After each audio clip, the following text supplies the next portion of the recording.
Zootopie 3, théorie Judy-Up, analyse sombre, futur de Zootopie, Nick Wilde, système, justice, reste bien jusqu'au bout parce que cette théorie paraît complètement folle au début, mais plus on y pense, plus elle explique absolument tout. Et si le plus grand danger que Zootopie ait jamais affronté n'était ni un complot, ni Avina, ni même une crise, mais Judy-Up elle-même. Pas parce qu'elle est mauvaise, pas parce qu'elle est corrompue, mais parce qu'elle est exactement le genre de personne qu'un système brisé ne peut pas supporter. Et si Zootopie 3 n'était pas l'histoire d'un ennemi qui s'élève, mais d'une héroïne qu'on pousse lentement vers la sortie. Imagine que le film commence par un choc total. Judy-Up est suspendu de la police. Pas pour corruption, pas pour violence, pas pour désobéissance. L'accusation officielle est beaucoup plus étrange, beaucoup plus dérangeante, interférence morale excessive. La ville estime que Judy est intervenue dans des situations où l'ordre était déjà maintenu. En clair, elle n'a enfreint aucune loi. Elle a simplement osé les remettre en question.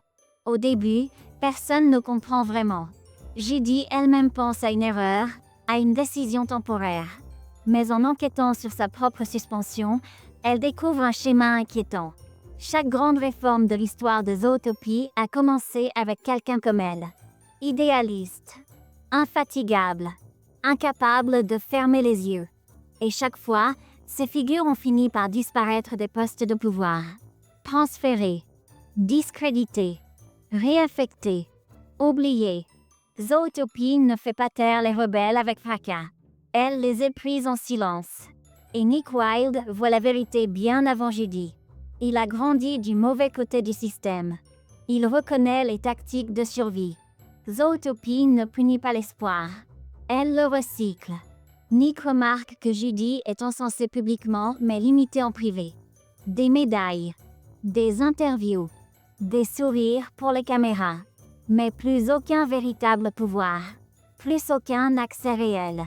Judy est en train de devenir une mascotte. Un symbole inoffensif. Pas une menace. Et au milieu du film arrive la révélation qui change tout. Le ZPD n'a jamais été conçu pour laisser des officiers comme Judy monter indéfiniment. Le système part du principe que les idéalistes s'usent. Ils sont utiles au début, dangereux à long terme. Judy refuse d'accepter les injustices nécessaires. Elle refuse les compromis moraux. Et cette attitude la rend imprévisible. Or, l'imprévisibilité est la seule chose que Zootopie ne tolère pas.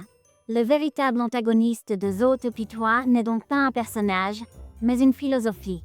Une idée froide et terriblement rationnelle. Une injustice stable vaut mieux qu'une vérité instable. Zootopie choisit la paix plutôt que le progrès. L'ordre plutôt que l'équité. Le silence plutôt que le conflit. Et Judy, sans jamais le vouloir, est devenue une force de déstabilisation. Non pas parce qu'elle a tort, mais parce qu'elle a raison trop fort. Nick se retrouve alors face à un choix impossible. Le système lui propose un marché, une promotion, du vrai pouvoir, une place définitive à l'intérieur de la machine, une chance d'influencer les choses de l'intérieur. En échange, une seule condition, convaincre Judy de ralentir, de devenir plus réaliste, d'accepter le changement progressif. Et cette fois, le système ne le menace pas. Il le récompense. Le climax de Zootopie 3 n'est pas une course-poursuite ni un combat. C'est un moment calme, presque douloureux. Judy comprend enfin quelque chose de dévastateur. Zootopie n'a plus besoin d'elle. Pas parce que la ville est guérie, mais parce qu'elle a appris à survivre sans changer. Alors Judy prend la décision la plus dangereuse de toutes. Elle démissionne. Pas par défaite, par refus. Elle enlève son badge. Non pas parce qu'elle abandonne ses valeurs, mais parce qu'elle refuse de les voir neutralisées.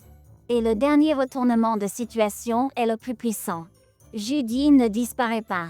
Elle parle. Elle organise. Elle éduque. Elle inspire, mais en dehors du système. Et soudain, Zootopie perd ce qu'elle contrôlait le mieux, le récit. La dernière scène ferait écho au début du premier film. Mais cette fois, ce n'est pas une pièce scolaire sur les prédateurs et les proies. C'est une ville entière qui écoute un lapin qui ne demande plus la permission de parler. Et Zootopie 3 laisserait le public avec une question impossible à oublier. Qu'est-ce qui fait vraiment peur à un système? Un criminel qui enfreint les règles. ou une héroïne qui refuse d'arrêter de les questionner. Peut-être que Giddy Up n'a jamais été le plus grand succès de Zootopie. Peut-être qu'elle en a toujours été la plus grande faille.